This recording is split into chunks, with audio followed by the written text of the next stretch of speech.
Man is capable of asking questions about his existence. Have you ever looked at yourself in the mirror and questioned whether the person you see is actually you?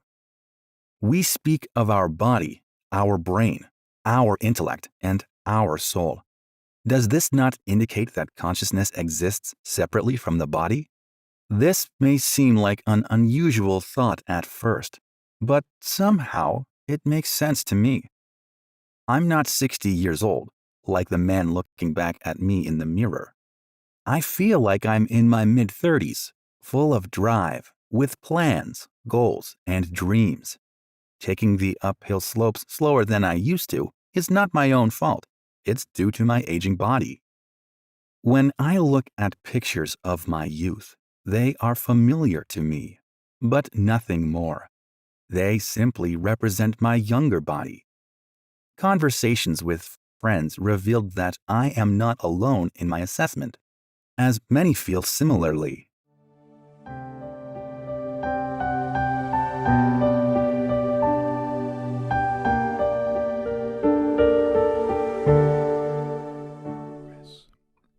You too, O man, are always just the same.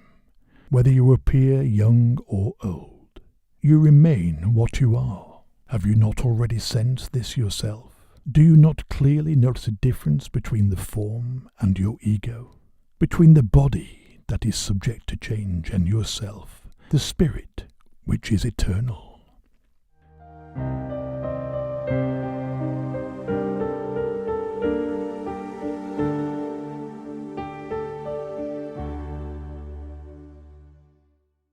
Research in scientific literature confirmed this point of view. The separation between intellect and body is called interactionist dualism in the scientific field of philosophy of intellect. By definition, what makes it special is that it is in accord with the everyday experience of human beings as they experience themselves as spiritual beings, separate from the physical world. There is so much to be said for a world beyond our physical perception, beyond the world of physical measurement. Thoughts, for example. Neuroscience recognizes thoughts as measurable brainwaves. However, these are only the effects that thoughts cause in our brain. A thought is something you send out that can be received by a dog, for example. Often, they can feel my thoughts, my internal state. Plants also demonstrably react differently, whether I think of them lovingly and caringly or with disdain. A lot of extraordinary inventions can be traced back to intuitions, also known as flashes of inspiration, not to the work of the intellect. That is why many findings of science are based on the support from the unconscious, the beyond. While my body is asleep, brain activity is turned down. No environmental influences are perceived. Then, suddenly, I begin to dream. Isn't this experience independent of my body to a certain extent? Reports of near-death experiences are being increasingly recognized as reputable and point to the existence of a consciousness outside the body from a different angle. These phenomena all confirm the existence of an otherworldly world, mostly unexplained by science. Let's go back to the everyday experience of recognizing ourselves as spiritual beings. This raises the question, what is our spirit?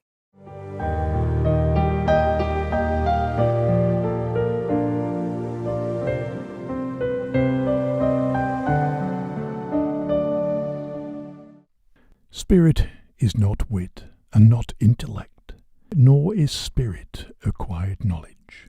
It is erroneous, therefore, to call a person rich in spirit because he has studied, read and observed much, and knows how to converse well about it, or because his brilliance expresses itself through original ideas and intellectual wit.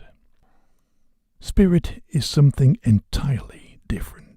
It is an independent consistency, coming from the world of its homogeneous species, which is different from the part to which the earth, and thus the physical body, belong. The spiritual world lies higher. It forms the upper and lightest part of creation. Owing to its consistency, this spiritual part in man bears within it the task of returning to the spiritual realm as soon as all the material coverings have been severed from it.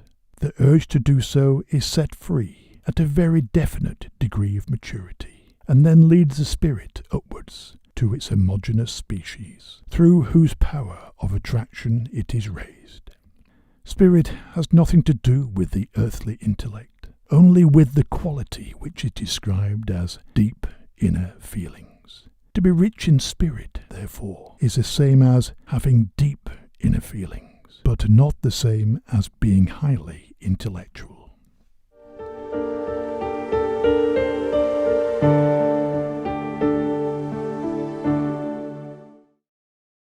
Many religions recognize the spirit, for example, the ego consciousness of man, as being created by God and existing eternally. The outer appearance of the spirit depends on the cover it wears. These are necessary so that it can adapt itself to the respective level on which it is at the moment. Let's start our considerations with the very outermost cover.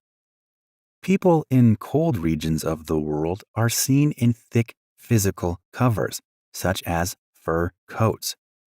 In normal temperatures, these covers are thinner, just like mine now, for example, in front of the camera. People are usually least covered in the water. These covers are necessary to keep our bodies at a fairly constant 36 to 37 degrees Celsius, among other things. And this brings us to the world of heat rays. Our body constantly radiates heat, which can be measured even at a great distance. If a body no longer radiates heat, it is no longer alive. Is it only our body that radiates something, or is it also our inner life? In order to take a concrete look at this, we now leave the physical, measurable, and displayable realm. This is, for example, the level of my thoughts. There, you could see what kind of thoughts I am sending out, and the ones I am receiving from others. With this, like I've already mentioned, I don't mean the brain waves that neurologists can measure. Again, this would be something materially measurable. What I am referring to, for example, is the stream of thoughts that hits me when someone thinks very strongly about me. Now, let's look at the non-material inner structure of a human being. Let us start from the inside out. The core and origin of man is the eternal, but at first subconscious spirit. It has left the home in the spiritual sphere, the paradise, with the urge to develop, and initially entered the ethereal world, or also called the beyond.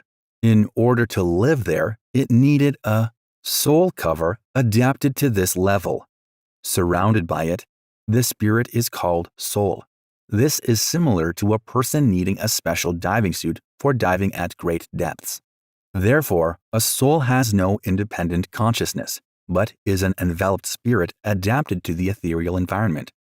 Our development also includes periods of stay on Earth. For this purpose, the spirit needs, in addition to the soul cover, a cover specially adapted to Earth, namely, the body. It is provided by our mother at birth. She births a soul in the body of a child. The external appearance of a spirit with a soul cover and a body on Earth could be called Earthman. Over time, the intellect is created, which is limited only to this life on Earth and is not to be confused with the spirit. The brain together with the intellect are only short-term tools of the spirit. This describes the rough structure of man. The essence is the spirit, appearing as soul or body depending on the place of residence. On earth, it gains experiences, forms its soul, and develops its character. In death, the spirit, together with its soul cover, leaves the body, which rejoins the earthly cycle. Thus, the soul crosses over to where it came from, to the ethereal world, or also called the beyond. This shedding of the body is consistently described in accounts of near-death experiences as a liberating detachment of the soul from the body. The return of the soul into the body, on the other hand, is described as a strong confinement. This process can also be compared to a diver freeing himself from a tight diving suit after a long dive. These processes of bringing a child into the world at birth and crossing over again at death are expressed very precisely in a general language. Among others, my video, Birth and Death, Border Points of the Body, addresses this. Having been shaped by many important impressions and experiences on earth, the soul continues its development in the ethereal world after death. Depending on the development, it requires several of these stays on earth. If the spirit is able to ultimately fit into the harmony of creation through noble will, it automatically ascends into the spiritual realm through its purity. By discarding the soul cover, it then returns to its home as an evolved human spirit. This discarding of the soul cover is also going to be liberating for the spirit, since it has been constricted by its not yet noble qualities. We also experience this kind of liberation on earth, for example, when we can detach ourselves from dark thoughts, fear, or worries. By discarding its soul cover, the cycle of development is completed, and the spirit begins the joyful existence of an evolved human spirit.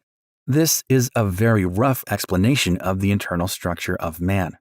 With the recognition of this structure and the associated development of a person, our conception of values is going to change. Material goals like money, power, appearance of the body, as well as the so overemphasized intellect, will lose importance.